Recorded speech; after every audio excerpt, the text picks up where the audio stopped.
नमस्कार साथियों, मैं राजेंद्र आप सबका स्वागत करता हूं अपने YouTube channel astrology based on लघु पाराशरी में। आज जिस विषय में मैं बात करना चाह रहा हूं उसका नाम है पेंशन। और जो कुंडली ले रहा हूं वो किसकी है और कैसी है, पहले उसके बारे में बात कर लेते हैं।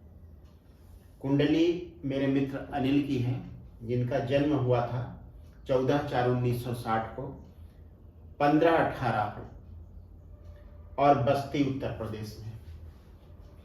सिंह लग्न की कुंडली है और पेंशन से रिलेटेड सब्जेक्ट्स ही मैंने लिए हैं इसमें। पेंशन, जॉब और धनोपार्जन से संबंधित, उन्हीं से संबंधित ग्रह दिखाए गए हैं। लेकिन इसमें कुल मिला के 8 ग्रह शामिल हो गए हैं। एक ग्रह चंद्रमा रह गया है, क्योंकि उसका कोई संबंध ना तो जॉब से है अनिल के, ना धनोपार्जन से है और ना पेंशन से है। अब ये केस कैसा है? पब्लिक सेक्टर में काम करने वाले तमाम लोगों को पेंशन नहीं मिलती है। जो पेंशन मिलती है वह इतनी कम है, नाम मात्र की है, कि उसे यही कह देना उचित रहेगा कि पेंशन नहीं मिलती। इसके लिए बहुत दिन से एक केस चल रहा था। पहले सेशन कोर्ट में चला होगा शायद, उसके बाद हाई कोर्ट और अभी सुप्रीम कोर्ट में। सुप्रीम कोर्ट में एक फैसला आया है जिसमें कुछ कंडीशन है, जो उन कंडीशंस को फुलफिल करेगा उसको पेंशन मिलेगी। अब ये देखना है कि अनिल की कुंडली उन कंडीशंस को फुलफिल करती है कि नहीं। पेंशन से संबंधित जो भाव है वह अष्टम भाव है।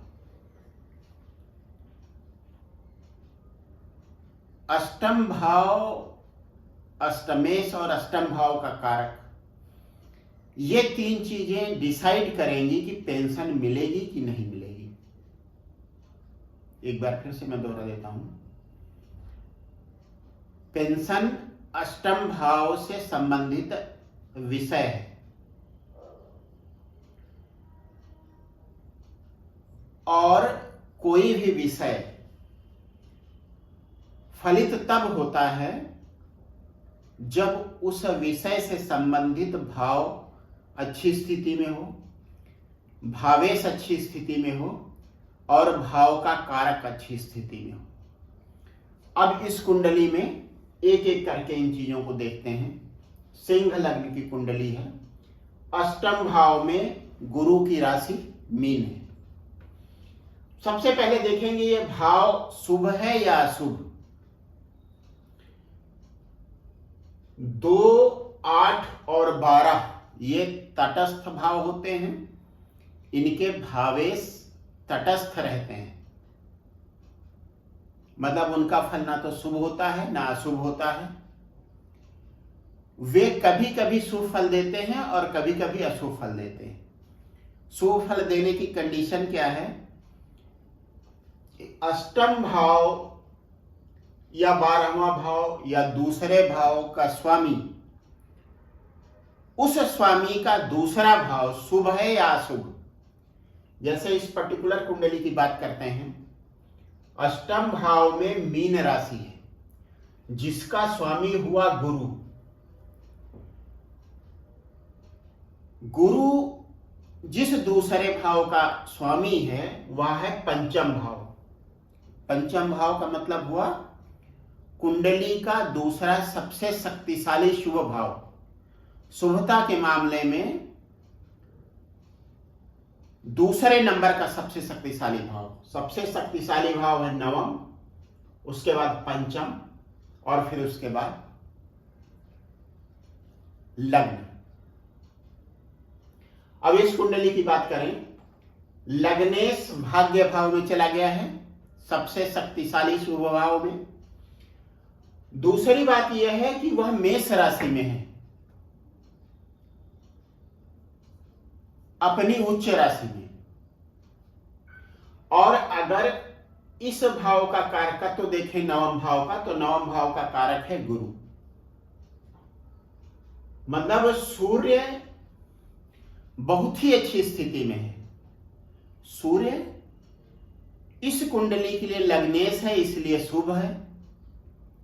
दूसरी चीज आती है स्थिति, सबसे शक्तिशाली शुभ भाव में है, नवम भाव में। दूसरी कंडीशन भी फुलफिल हुई। तीसरी कंडीशन हुई सूर्य का बल। सूर्य अपनी उच्च राशि मेष में है, इसका मतलब वह जातक को लग्नेश के और भाग्येश के फल, लग्नेश के और भाग्य भाव के फल देने में समर्थ है। लग्नेश का इसलिए क्योंकि यह खुद लग्नेश है, लग्न का फल इसलिए क्योंकि यह लग्नेश है, और भाग्य भाव का फल इसलिए क्योंकि यह भाग्य भाव में बैठा हुआ है। दूसरा शुभ ग्रह हुआ गुरु। गुरु अपनी राशि धनु में बैठा है, पंचम भाव में। यह ग्रह भी बहुत अच्छी स्थिति में है और शनि के साथ युति बना रहा है। शनि सप्तम भाव का स्वामी है, पत्नी वाले भाव का स्वामी। गुरु और शनि की युति हुई केंद्र और त्रिकोण की युति। शनि केंद्रेश हुआ और गुरु त्रिकोणेश हुआ। गुरु और शनि की केंद्र और त्रिकोण की युति बन रही है पंचम भाव में, केंद्र त्रिकोण युति। लक्ष्मी और विष्णु का मिलन हो रहा है एक शुभ स्थान पर। इसका मतलब लग्नेश अच्छी स्थिति में है, पंचमेश अच्छी स्थिति में है। अब तीसरा ग्रह देखते हैं भाग्येश। भाग्येश कौन है? मंगल है। मंगल इस कुंडली में भाग्येश है और चतुर्थेश है, इसका मतलब योग कारक है। अकेला मंगल इस व्यक्ति को राजयोग दे सकता है। बस दुर्भाग्य यह है कि मंगल की महादशा इस व्यक्ति के जीवन में बहुत बाद में आएगी, लेकिन इसे मिलेगी अवश्य। जब भी आएगी तब मंगल के बहुत अच्छे फल मिलेंगे।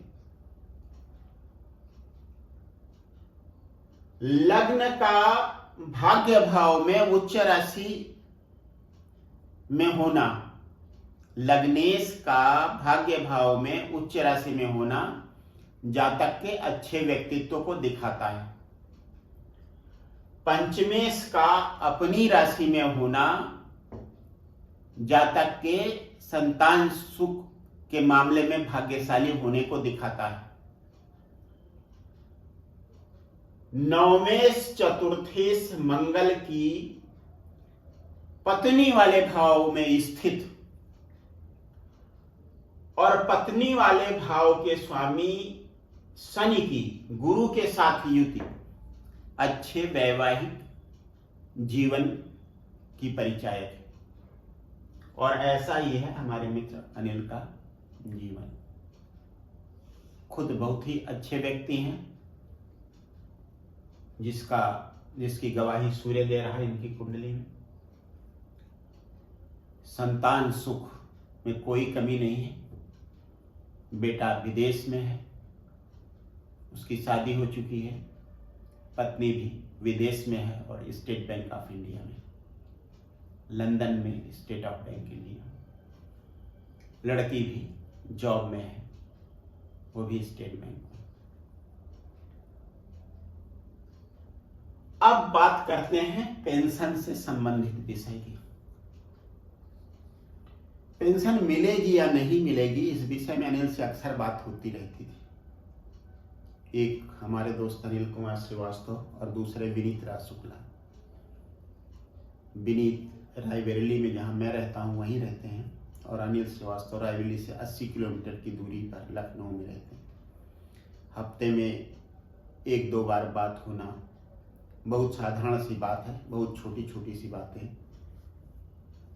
एक दूसरे की हम लोगों को पता रहती हैं। और पेंशन जैसे महत्वपूर्ण बात को न किया जाए, इसका कोई सवाल ही नहीं उठता। तो मन में ख्याल आया कि अनिल की कुंडली देखी जाए, उनको पेंशन मिलेगी कि नहीं मिलेगी। तो सबसे पहले हमें ध्यान देना पड़ेगा अष्टम भाव किस स्थिति में है। अष्टम भाव में 3 ग्रह बैठे हैं, शुक्र, बुध और केतु। इसमें से शुक्र अपनी उच्च राशि मीन में है। अगर आप ग्रहों की उच्च नीच राशि वाला वीडियो देखेंगे तो आपको पता चलेगा शुक्र की उच्च राशि मीन है। लेकिन बुध यहां पे नीच का होता है और शुक्र के साथ बैठा हुआ है। इसका मतलब शुक्र उच्च राशि में है, उसके साथ बुध नीच राशि का होकर बैठा हुआ है। लेकिन यह एक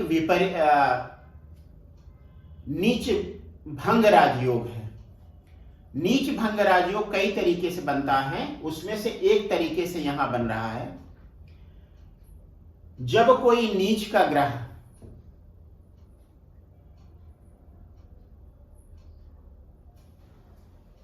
उस भाव में बैठा हो, किस भाव में बैठा होगा? जहां उसकी नीच राशि होगी।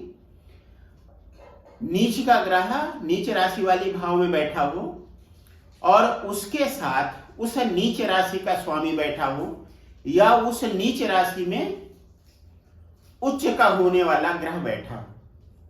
इसका मतलब हुआ बुध जो अपनी नीच राशि मीन में बैठा हुआ है, उसकी नीचता 2 तरीके से भंग हो सकती है। या तो गुरु यहां बैठ जाए, या मीन राशि में उच्च का होने वाला ग्रह यहां बैठ जाए। मीन राशि में उच्च का होने वाला ग्रह शुक्र है और बुध के साथ बैठा है। इसका मतलब बुध की नीचता शुक्र भंग कर रहा है। और ये जो ग्रह होते हैं आपस में युति करते हैं, किसी तरीके का संबंध बनाते हैं। 4 तरीके के संबंधों में एक संबंध है साथ साथ बैठना। यहां बुध और शुक्र साथ साथ बैठे हैं, जिसमें केतु भी शामिल है। केतु अपनी राशि मीन में है, मीन केतु की स्वराशि है। शुक्र मीन की उच्च राशि है और बुध उसकी नीच राशि है। केतु भी बुध की नीचता को भंग कर रहा है। अब इस युति की, ये इन 3 ग्रहों के साथ साथ बैठने का परिणाम क्या है, सबसे पहले यह देख लेते हैं। जिस समय जातक की एजुकेशन समाप्त हुई, पूरी हुई, उस समय बुध की महादशा चल रही थी। बुध इस कुंडली में क्या है? 10th भाव का स्वामी, जाब वाले भाव का स्वामी। जाब वाले भाव का स्वामी, बुध है इसमें धन वाले भाव का स्वामी। धन वाले भाव का स्वामी अष्टम भाव में नीच का होके बैठा हुआ है। लेकिन जॉब वाले भाव का स्वामी शुक्र उसकी नीचता को भंग कर रहा है। तो इस नीच भंग का, इसको राजयोग कहा जाता है। इस नीच भंग राजयोग का फल 2 बार मिलेगा। पहला फल मिलेगा बुध महादशा शुक्र के अंतर में, दूसरा शुक्र की महादशा और बुध के अंतर में।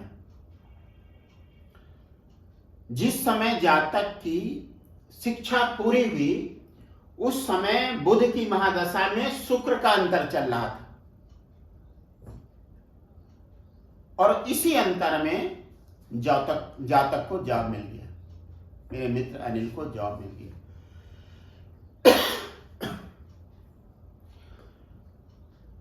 दूसरी बार ये बुध शुक्र युति का समय आया, तब शुक्र की महादशा चल रही थी और उसमें बुध का अंतर चल रहा था। शुक्र और बुध में अनिल की नौकरी 2 साल बढ़ गई। इसी तरीके के फल केतु के अंतर में भी मिले। केतु महादशा में, केतु शुक्र में और केतु बुध में प्रमोशन, नौकरी और धन वृद्धि से संबंधित फल मिले।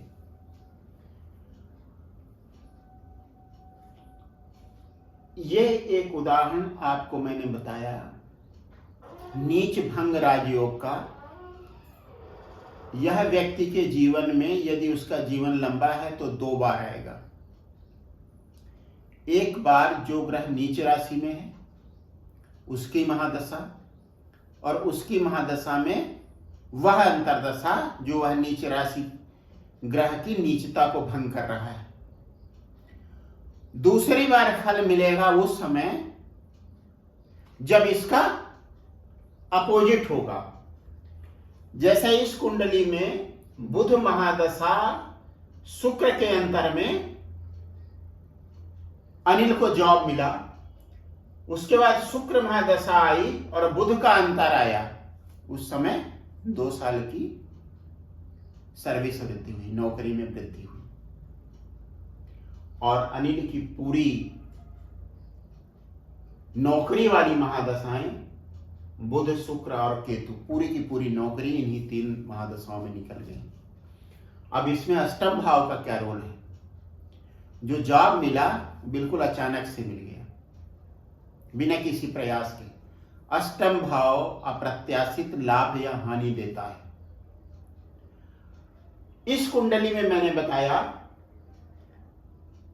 अष्टम भाव का जो स्वामी गुरु है वो पंचम भाव का स्वामी है, इसलिए जब भी गुरु की महादशा अंतरदशा या प्रत्यंतर दशा आएगी तो अष्टम भाव संबंधी शुभ फल भी मिलेंगे। अब बात करते हैं पेंशन की। ये पूरा डिस्क्रिप्शन मैंने आपको बताया इसलिए कि ये अष्टम भाव किस तरीके से बहुत शक्तिशाली हो गया है इस कुंडली में। पेंशन से संबंधित भाव अष्टम बहुत अच्छी स्थिति में है, बलवान है। अष्टम भाव का स्वामी अष्टमेश गुरु जो पंचमेश भी है, अपनी राशि में है, शनि के साथ केंद्र त्रिकोण योग बना रहा है, विष्णु लक्ष्मी योग बना रहा है, और वह योग भी पंचम भाव में बन रहा है, इसलिए अष्टमेश भी बहुत अच्छी स्थिति में है। और अष्टम भाव का कारक शनि पंचम भाव में है। जिस योग की मैंने अभी बात की विष्णु लक्ष्मी योग उसमें शामिल है, इसलिए शनि भी अच्छे फल देने में, अष्टम भाव से संबंधित फल जातक को निश्चित रूप से मिलेंगे। जातक को वरासत और विरासत में पैतृक संपत्ति मिलेगी, मिल भी रही है। ये तो हुई उन ग्रहों के बारे में जिनका संबंध पेंशन से है, मतलब अष्टम भाव से। अब कभी कभी एक स्थिति यह आती है, अगर आप महादशाएं न देखें, समय पर ध्यान न दें। एक कहावत है, भिल्लन लूटी गोपिका वही अर्जुन वही बाण। वही अर्जुन के बाण जिन्होंने महाभारत में 5 पांडवों को विजयी बनाया था, और वही गांडीव था, अर्जुन के वही बाण थे, अर्जुन का वही शौर्य था। और अर्जुन अपने रथ पर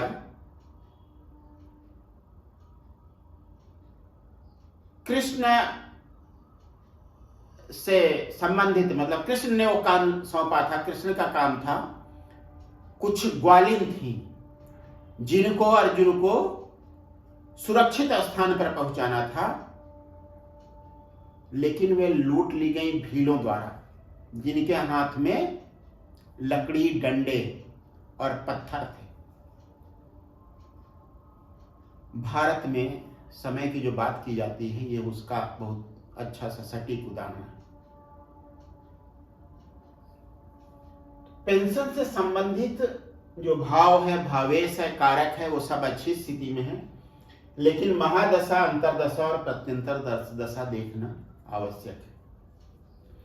महादशा चल रही लग्नेश सूर्य की। सूर्य के बारे में काफी डिटेल से बात कर चुका हूं। सूर्य शुभ है, शुभ स्थिति में है, शुभ भाव में स्थित है। सूर्य जिस भाव में स्थित है उसका कारक भी बहुत अच्छी स्थिति में है, और सूर्य जहां बैठा है उस भाव का स्वामी मंगल भी बहुत अच्छी स्थिति में है। सूर्य के अच्छे फल, शुभ फल देने में कहीं कोई बाधा नहीं है। और एक बात और है जो मैंने यहां पे नहीं लिखी है, सूर्य केतु के नक्षत्र में है, केतु अष्टम भाव में है और राहु और केतु के साथ ये होता है कि वे जिस भाव में बैठे होते हैं उस भाव से संबंधित फल देते हैं, जिस ग्रह द्वारा देखे जाते हैं उस ग्रह से संबंधित फल देते हैं, जिन ग्रहों के साथ स्थित होते हैं उन ग्रहों के फल देते हैं। तो केतु क्या है, वह अष्टम भाव के मतलब अष्टमेश से संबंधित फल देने में सक्षम है। तो सूर्य का केतु के नक्षत्र में होना एक और पॉजिटिव पॉइंट है। महादशा लगने सूर्य की है जो भाग्य भाव नवम में उच्च राशि मेष में स्थित है। अंतरदशा गुरु की है। गुरु मैंने काफी डिटेल में आपको बताया, बहुत अच्छी स्थिति में पंचम भाव में केंद्र त्रिकोण योग बनाता हुआ स्थित है। महादशा बहुत अच्छी है, अंतरदशा बहुत अच्छी है और गुरु की अंतरदशा में प्रत्यंतर चल रहा है सूर्य का। सूर्य लग्नेश है। महादशा सूर्य की, अंतरदशा गुरु की और प्रत्यंतर फिर से सूर्य का। निश्चित सफलता, जो केस चल रहा है उसमें सफलता मिलनी निश्चित थी और वही देखने को मिला।